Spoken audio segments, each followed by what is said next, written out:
अर्जुन ने मंजरी से पूछा कि वो कहाँ तक पढ़ी है, तो मंजरी ने बताया कि वो 7वीं कक्षा तक पढ़ी है। अर्जुन बोला कि ज्यादा पढ़ी लिखी हो हवा में मत उड़ना, वरना मुझे तुम्हारे पंख काटने होंगे। फिर सुबह होते ही मंजरी के लिए पानी लाने का बुलावा आ गया। दरअसल गांव में 3 सालों से बारिश नहीं हुई थी, इसलिए पानी लेने बहुत दूर जाना पड़ता था। मंजरी की सास ने उसके सर से जड़ाऊ चुनरी उतारकर सादी चुनरी ओढ़ा दी, लेकिन मंजरी ने कुछ नहीं कहा। इधर गांव की औरतें बेसब्री से मंजरी का इंतजार कर रही थीं। उसके आते ही एक ने सबका परिचय उससे करवाया। फिर वो सभी बातों में लग गईं। उन औरतों की जिंदगी में बस यही एक समय होता था जब औरतें घर से बाहर निकलकर खुली हवा में आजादी की सांस लेती थी और एक दूसरे से हंस बोलकर अपना दुख दर्द बांट लिया करती। इसलिए उन्हें पानी लाने की हमेशा खुशी रहती थी। मंजरी जब घर में बैठी अपनी चुल्ली पर कढ़ाई का काम कर रही थी तो उसकी सास ने उसे ये सब करने से मना किया।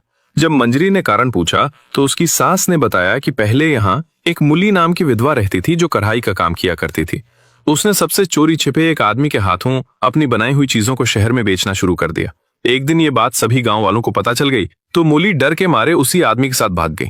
गांव वालों की नाक कट गई तो उन्होंने सारी औरतों को कढ़ाई का काम बंद करवा दिया और कपड़ा, सुई, धागा सब जला दिया। मुली के जाने के बाद गांव में बारिश होना भी बंद हो गई। एक बाबा ने बताया कि मुली के पाप से देवी मां नाराज हैं। जब तक मुली को ढूंढकर उसकी बलि नहीं दी जाएगी तब तक बारिश नहीं होगी। सारे गांव वाले मुली को ढूंढने में लग गए। एक दिन मुली मिली और गांव वालों ने उसे पकड़कर जिंदा जला दिया।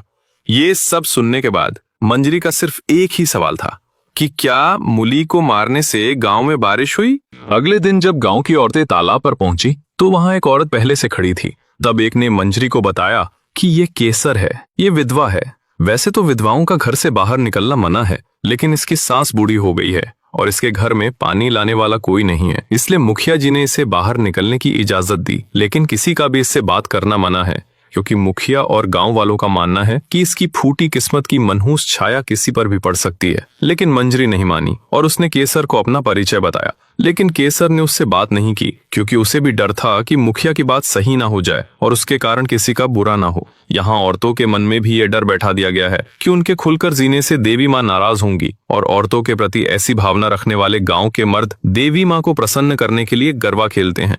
पर जब घर की औरतें घुट घुट कर जी रही हों तो देवी माँ कैसे खुश हो सकती हैं। लेकिन इसका दोष भी औरतों का ही माना जाता है। पर क्या होगा जब औरतें बगावत पर उतरेंगी? क्या देवी माँ रुष्ट होंगी या फिर बारिश होगी? एक दिन जब औरतें पानी लेने जा रही थीं तो उन्हें उस वीरान रेगिस्तान में एक आदमी पड़ा हुआ दिखाई दिया। जब वो पानी लेकर वापस लौटी तो वो आदमी प्यास के मारे तड़प रहा था, लेकिन कुछ औरतों ने उसे पानी पिलाने से मना कर दिया, क्योंकि वो एक पराया मर्द था और औरतों का इस तरह मर्दों के सामने जाना मना था। तब विधवा केसर बोली कि मैं इसे पानी पिला देती, क्योंकि मैं मेरी तरह किसी और को विधवा बनते नहीं देख सकती। पर मैं विधवा हूं, इसलिए मेरे चरित्र पर संदेह करने वाले हजारों होंगे। ये सुनकर मंजरी से रहा नहीं गया और उसने औरतों के मना करने के बाद भी उसे जाकर पानी पिला दिया। पानी पीकर उसकी जान में जान आई और वो खड़ा हो गया। उसके पास एक ढोल था, जिसे देखकर मंजरी ने उस आदमी से ढोल बजाने को कहा। उन औरतों ने उसकी जान बचाई थी, इसलिए उसने उनके लिए ढोल बजाना शुरू कर दिया। ढोल की आवाज सुन मंजरी के पैर थिरकने लगे और उसने ढोलक की ताल पर गरबा खेलना शुरू कर दिया। उसे देखकर बाकी औरतें भी रुक नहीं सकीं और उन्होंने भी मंजरी के साथ गरबा खेलना शुरू कर दिया।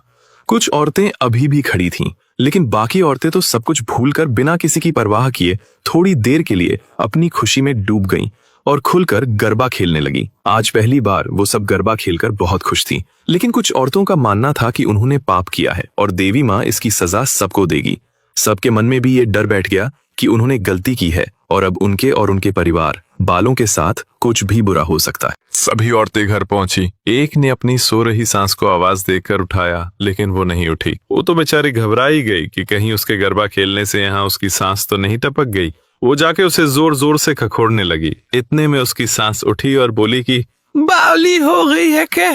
बाकी सबका भी यही हाल था। कोई अपने बच्चों के हाथों में ताबीज टोटके बांध रही थी तो कोई अपने पतियों की नजर उतारने में लगी थी। अब घर के बर्तन भी गिरते तो उन्हें लगता कि भूकंप आ गया है। रात में 1-2 बार उठकर तो वे अपने पतियों की सांसें चेक कर ही लेती। सुबह फिर सब पानी लेने पहुंची तो एक ने पूछा, किसी के साथ बुरा हुआ? तो जवाब आया, नहीं, और ना ही गाँव में कोई बुरी घटना घटी थी। तो आज फिर गरबा हो जाए। सभी तैयार थी। और एक बार फिर जमकर गरबे का आनंद उठाया। मन ऐसे झूम कर नाचा जैसे सदियों से बंधी बेड़ियां पैर से खुल गई हों। पांव थक रहे थे लेकिन मन नहीं भरा रहा था। गरबा खेलकर आत्मा को शांति तो मिली, लेकिन मन में जो बहम बैठा था वो तो सामने आना ही था। गांव में एक औरत को बच्चा होने वाला था। सभी बेसब्री से इंतजार कर रहे थी। दायन बाहर आईं और बोलीं कि लड़की हुई है, लेकिन मरी हुई। ये सुनकर सभी दुखी हो गईं। जब वो पानी लेने जा रही थीं, तो ढोलिया ने उन्हें देखकर अपना ढोल उठा लिया, लेकिन राधा ने सबको गरबा खेलने से रोक दिया।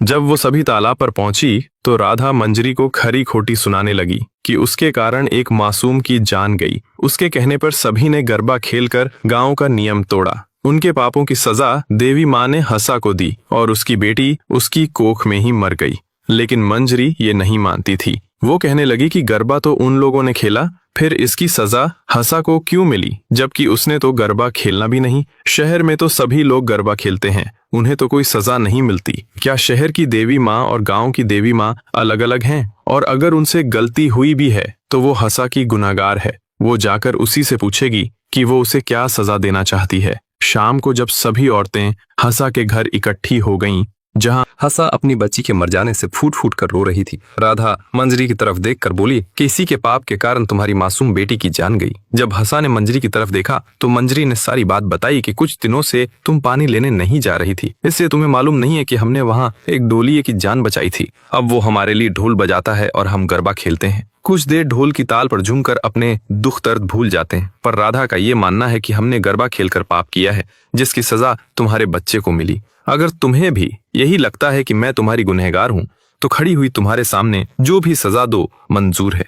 हंसा रोते हुए बोली कि जिसका पाप है वो हुक्का लगाकर बैठा है बाहर चारपाई पर। 9 महीने से हाथ जोड़कर मिन्नतें कर रही थी कि पेट में बच्चा है, मत मारा करो, लेकिन कल जोर से लात मारी और ये सब हो गया और उसे कुछ फर्क भी नहीं पड़ा। अगर देवी माँ सभी पापों की सजा देती तो गांव में इतने मर्द जिंदा नहीं बचते। वो रोने लगी और बोली कि थोड़ी तबीयत ठीक हो जाए तो मैं भी आऊंगी तुम्हारे साथ गरबा खेलने। शायद गरबा खेलने से मेरी मन का दर्द कम हो जाए। एक बार फिर औरतों की शंका कम हो गई, लेकिन छोटी बच्ची सीता को देखकर ढोलिये ने ढोल बजाने से क्यों मना कर दिया। ढोलिये ने बताया कि उस दिन होली की रात थी।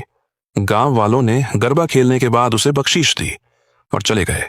तभी उसकी बेटी रेवा बोली, बाबा, इस बख्शीश के बदले आप ढोल बजाते हो ना, तो मैं भी आपको बख्शीश में अपनी गुड़िया देती हूँ, मेरे लिए भी ढोल बजाओ ना। ढोलिया अपनी बेटी की मासूम दरख्वास्त को मना नहीं कर पाया और वह अपनी बेटी के लिए धीरे धीरे ढोल बजाने लगा। उसकी पत्नी और बेटी दोनों गरबा खेलने लगी। इसी बीच किसी गांव वाले का वहां से गुजरना हुआ तो उसने ढोलिया की पत्नी और बेटी को गरबा खेलते हुए देख लिया और उसने जाकर गांव के सभी लोगों को बता दिया कि वह नीची जाति का ढोलिया हमारी पवित्र होली के सामने ढोल बजाकर अपनी पत्नी और बेटी को नचा रहा है। ये सुनकर सभी गांव वाले वहां आ गए, लेकिन तब तक ढोलिया अपने घर जा चुका था। गांव वाले भी उसके घर पहुंच गए और उन्होंने उसकी झोपड़ी में आग लगा दी। ढोलिये ने अपने परिवार को बचाने की बहुत कोशिश की, लेकिन वह अपनी पत्नी और बेटी को नहीं बचा पाया। वह कहने लगा कि तुम लोगों को देखकर डर लगता है। अगर गांव वालों को तुम्हारे इस तरह चोरी छिपे गरबा खेलने की भनक लग गई तो क्या होगा?